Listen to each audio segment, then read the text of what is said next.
Yes, sir. Happy Friday. What it do, gang? We live, we back, man. Good morning, good afternoon, good evening, whenever you watching this. Hoping it finds you in great spirits. It's me, your host, Chandler Blakely, aka Goose. Y'all know why I'm here, man. Bringing you another edition of the starting five for DraftKings and FanDuel, alright? But before we do that, it's the lineup review going over my best lineups from yesterday's slate. So we got that pulled up. We gonna get into it for y'all. Listen, if you're new to the channel, man, you in the right spot. It's the best kept secret in daily fantasy sports. The Golden Goose DFS show, man. Hit that subscribe button. Turn your notification bells on so you can be here rocking with us whenever the videos drop, alright? And everybody, do your boy one small favor. Hit the like button, man. Come on with it. Alright, I appreciate y'all, man. Thank y'all for tuning in. Let's get to it.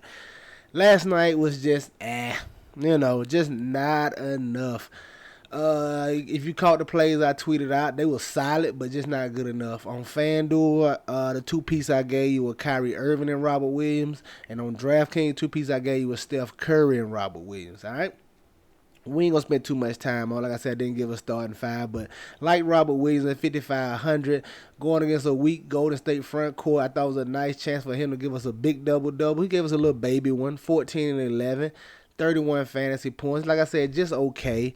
But at the top, Steph Curry, man, 56. I thought he could be in line for a big game against against the Celtics.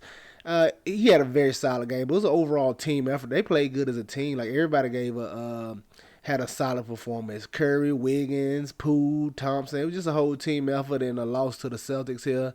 Noel, of course, just trying to get different little value. Wiggins, 40 fantasy points works from him. Kyrie Irving, glad he came back. I skipped. Nas Reed, man, I'm not even worried. 21. He just one of those guys you had to play, and his ownership was going to be so high that he really wouldn't kill you. So that's what you got here at 85% on Nas Reed, 21 fantasy points. Kyrie Irving's really salvaged. He got 61 fantasy points pretty much all in the second half because he did nothing the first half. Got into some early foul trouble, really hurt him. If he didn't get in foul trouble the first half, he could have had a much bigger game as the Nets fall to the Suns. Damian Lee, 44% on, only 22 fantasy points, and then Josh Hart, 31% on, only 19 fantasy points. All right, so no dice over there on DraftKings. Look at FanDuel. Same story. I had to draw it up. On FanDuel, man. I can't believe we didn't take nothing down over here, man. Look at the lineup. Look at the ownership. Lillard gave us 54. He was solid. Kyrie Irving, 66. James Harden, 44. Just okay.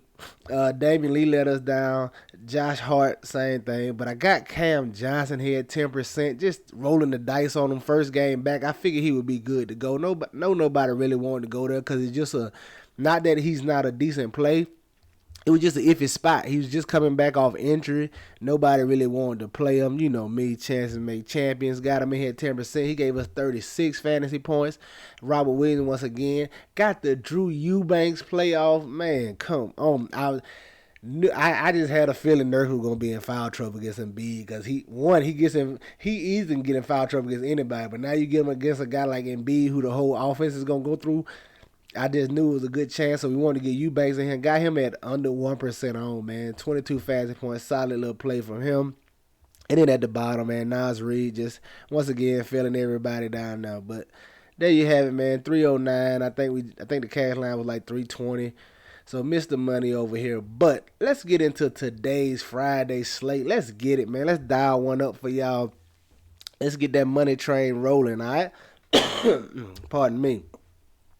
All right, let's get to it. At the top, if Donovan Mitchell's still out, which I anticipate he will be, just give me Darius Garland. If Mitchell plays, we'll adjust, but I don't think he plays, man. It's only been like 4 days, and it's a growing injury, man. I'm telling you, I tell y'all all the time, them groins, hamstrings, them things is groin, hamstring, anything like that is very, very fickle, man. It could be feeling great, then you do one little movement, and it's right back to hurting, so I like the hopefully they don't chance that too much, especially with Donovan Mitchell when they start players here in this matchup against Golden State.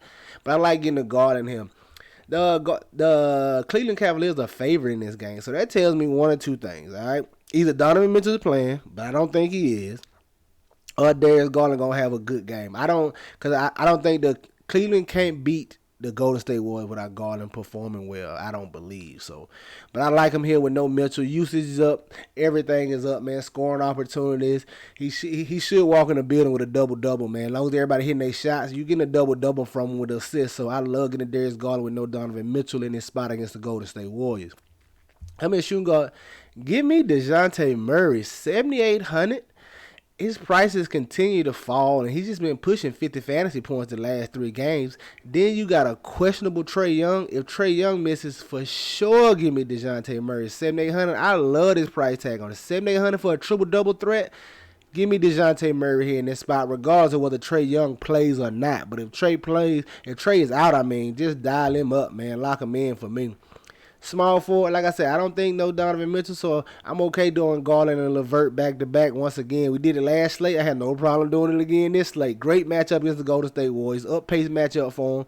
All right? I like getting LeVert. He's going to do a little bit of everything, man. And you know, Garland should get him the ball. Garland is a more reluctant scorer. He scores when he really has to, so he prefers to be like a more true guard. Well, I don't know if he prefers that. I don't know him personally, but just from watching the game, he likes being a true point guard, getting more assists. So he'll score if he have to, but I like getting LeVert here, man. He can benefit for some of them Garland assists, all right?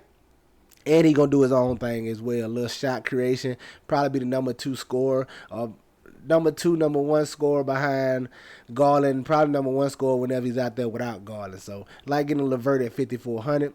Power forward, take a stroll with me down to New Orleans. Walk with me, man. I know. Larry Nance, yes, that's the name you see in the starting 5, 3,400. I'm going to tell you why. New Orleans Pelicans. Najee Marshall is questionable right now. They're already shorthanded. If Najee Marshall misses, I think Larry Nance moves into the starting lineup simply because of the matchup. You look at Orlando with that huge front court down there, all those 7-footers. So if Nance could see more playing time, regardless, just because they're going to need bodies for all that. They start 2 7-footers, they got 2 more coming off the bench.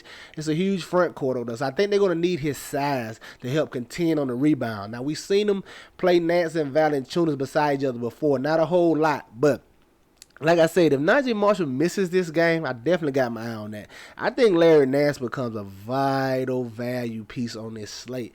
3,400, he definitely can get you a double-double if he's going to be in the starting lineup and push 30 minutes. And that's what I'm leaning here, because I'm hoping Najee Marshall misses and we get Nance in that starting lineup. But keep an eye on that. You know how it goes. Then at the center, the piece of news we already got, we know Mitchell Robinson is out. I'm anticipating Isaiah Hartenstein moving into the starting lineup. You know he's a solid rebounder. If he can avoid foul trouble, which I don't see him really getting in foul trouble against Atlanta, as their bigs are not, the offense is not really ran through their bigs, so he should be able to avoid foul trouble. Gives us a little run back with DeJounte Murray for like a little mini game stack here. But if Isaiah Hartenstein's in the starting lineup, he should be in line for a double-double here going against these Atlanta Hawks. I like getting to him at the flat men. He's going to be very, very popular more than likely, but a flat man big that can get you a double-double, man, just lock him in. He's going to be good chalk.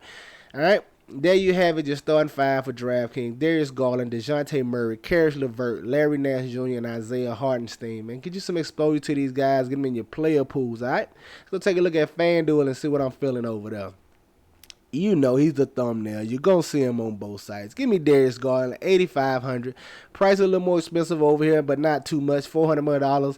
I'm okay paying that in this matchup. Like I said, I expect Garland to lead them to a victory here. They're 6.5, 7-point favorites. Golden State on the second night of a back-to-back. I think they handle business right here. I like Darius Garland. At the shooting guard, I have no problem going back to Kyrie Irving. He's in play on DraftKings as well, man. No KD. They've been losing since he's been out. They got a great matchup against the Utah Jazz. No real defense over there. I expect Kyrie to try to lead them to a win here sooner or later, man. They can't keep losing and falling in these standings, so they need a win. I expect them to come out hungry, and I expect Kyrie to come out aggressive, trying to get them to win. I'm liking another big night from Kyrie here in this spot, but I like getting to him at 9,200. All right. Small for I'm stay with the same thing. Caris LeVert, it's the matchup, the total, all the above. As long as Mitchell is out, I don't mind playing Garland and LeVert. Love the price tag on both of those guys. All right. And at the power forward, I want to look at Michael Porter Jr. here, 5,900. Now you look at this Nuggets Pacers game, highest total game on the slate. I think it's 241. I know the Nuggets are 11.5, 12-point favorites. So now, they probably crushed the Pacers. Short-handed Pacers with nothing over there. They probably absolutely crushed the Pacers. And if you watched me before and you've seen my channel, you know I tell you, in blowouts, I don't really look to the superstars. It's when I look to the role players. A lot of times guys see blowouts like that game be a blowout. I'm going to stay away from it. Nah, there's plenty of fantasy value to be had in that game. In blowout situations, I don't really like to look at the superstar because they probably could get short and run. What happens in blowout situations, you get the role players, 1 or 2 role players around the stars having bigger than normal games. That's how the blowout happens. The stars are going to get theirs. Probably a little more because it's an easier matchup, but that's not going to lead to the blowout. Stars get theirs. That's what they do. The blowout comes from the role players, the Michael Porter Jr.'s, the Aaron Gordons, the, Kentavious Caldwell Popes having a little bigger game than normal, shooting better than normal, things like that, potentially scoring more.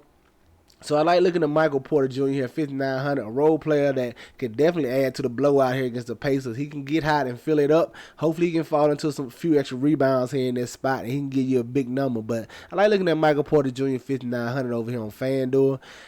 And at the center, man, give me Domantas Sabonis, 10-3, expecting him back. He almost screwed us last time being ruled out late, but it was just an illness, so hopefully he's over. He's had a day or two to, clear it up, get some rest, and hopefully he's good to go. And he should absolutely kill down low against the Thunder. You already know. No big down there to contest them or stop them. Big double threat. Baby triple-double threat. Just give me Domantas Sabonis. He's a full go tonight going against these Thunder, all right? There you have it, man. Your starting 5 on FanDuel. Darius Garland, Kyrie Irving, Karis LeVert, Michael Porter Jr., and Domantas Sabonis. Get you some exposure to these guys. Get them in your player pools. You know they're going to be in mine, all right? That's going to do it for us here today, man. Y'all know the motto. Chances make champions. Y'all green up, man. I'll catch y'all next time, all right? Let's get it.